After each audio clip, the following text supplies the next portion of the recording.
Buenas tardes otra vez y ahora os digo que voy a empezar el Magallanes número 2.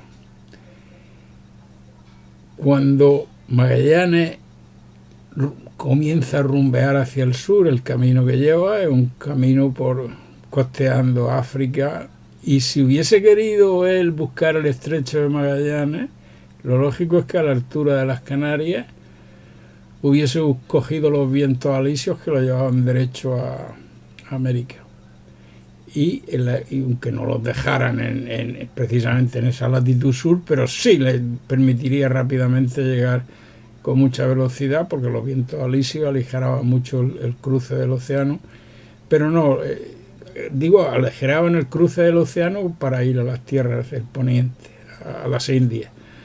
Pero no, Magallanes baja para abajo, bajando por la costa africana, porque su viaje era el que hemos dicho en la parte primera de Magallanes. Su viaje era simplemente un viaje comercial de darle la vuelta por al Cabo de Buena Esperanza y al de las agujas, que es donde se corregía la aguja y se veía la declinación que podía y la variación que podía haber experimentado, y entonces se tiraba el Índico hacia arriba. Normalmente se cogían prácticas, es decir, había gente que servía de practicaje por la zona y los portugueses ya lo utilizaban, y cualquiera que navegaba por el Índico pues cogía prácticos, gente del lugar, y lo iba dejando de un sitio a otro, porque eso fue una medida muy interesante que desarrollaron los navegantes con muy buen criterio. Magallanes empezó a navegar hacia su sitio, pero él tenía que tener algo, que es ahí donde yo me pierdo, porque yo he tratado de buscar el motivo y he oído algunas teorías que hablan de que Magallanes, ya a la altura del Golfo de Guinea, rumbea hacia el poniente porque sabía exactamente la existencia del canal, porque lo había visto cuando estuvo en Malasia, cuando estuvo en el Molucco, cuando estuvo él allí casi 12 años.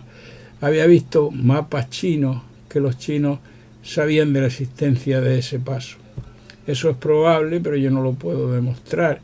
Es una suposición, pues, que es una hipótesis más, pero como no han quemado los papeles, y aquí en esta España, iba a decir un disparate, en cuanto algo es sobresaliente, pues te lo queman.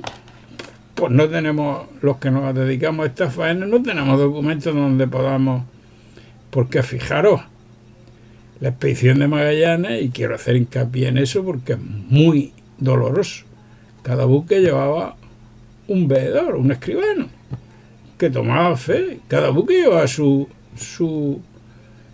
diario de a bordo, su itinerario de navegación, y cada buque fue anotando todo lo que hizo. Y había reuniones y conciertos de pilotos cada vez que el mar se lo permitía. Y sin embargo, cuando hemos tenido que ver la expedición de Magallanes, nos saca el clero hasta hace unos añicos de nada, hace 100 y pico años o menos. Me parece que fue muy posterior incluso al quinto centenario, que es cuando empezaron a salir cosas.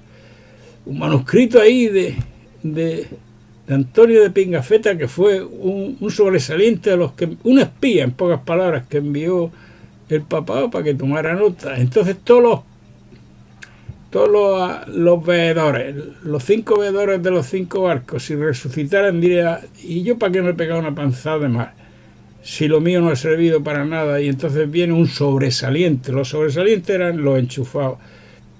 Lo mismo enchufados, la misma categoría que tenían aquellos enchufados que cuando yo navegaba, y entonces en la época franquista, y nos largaban porque entonces se utilizaba menos el avión, nos largaban algún cura que lo lleváramos a Oriente, o nos largaban algún familiar de algún diplomático para que lo lleváramos en el petrolero o en el carguero de gratis, y se ahorraban el dinero. Por los sobresalientes eran gente que estaba al servicio y se montaban en los barcos pues simplemente para dar follón, porque no servían para nada. Y Antonio de Pigafetta, o como se llamara, pues fue un sobresaliente que fue en la expedición y que se dedicó, porque el Papa se lo obligaba, o se lo obligó, lo metió de sobresaliente, para que escribiera. Y después lo que escribió desde el Vaticano se ha modificado y ha salido como ha querido, modificado, alterado, como le ha dado la gana. Y esa es la razón de que muchos como yo, o algunos como yo, nos sentamos incómodos, que yo no tengo por qué ir a investigar en un diario de navegación, por decirlo de alguna manera, al que le ha metido la uña el clero. Yo lo que quiero ver es un diario de navegación real, como cuando he ido a Cádiz y está viendo el diario de navegación de Sarmiento de Gamboa. Quiere decir el real, el que está firmado por él y por la gente que sabía firmar del barco, que se conserva.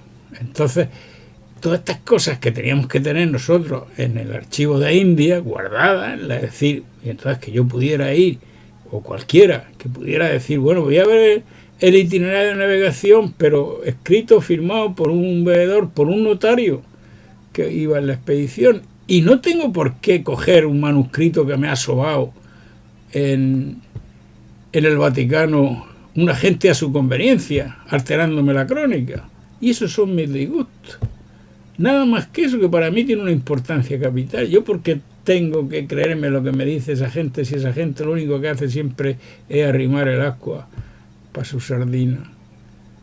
Por lo tanto, mi queja en esta segunda intervención sobre Magallanes, que nos vamos a quedar con la duda y no sabemos si realmente él, cuando estaba a la altura del Golfo de Guinea, rumbea hacia el poniente porque sabía dónde iba y por eso incluso pasa el invierno en el Golfo de San Julián y espera que llegue el buen tiempo, porque casi del tirón se metió en el canal, en el estrecho que lleva su nombre, de momento, hasta que pronto no nos diga algún interesado que el canal lo descubrió uno de Massachusetts o de Milán, a saber, al paso que vamos, y que venga algún enterado español y diga, sí, lleva mucha razón, si eso es, el estrecho de Magallanes no lo navegó, no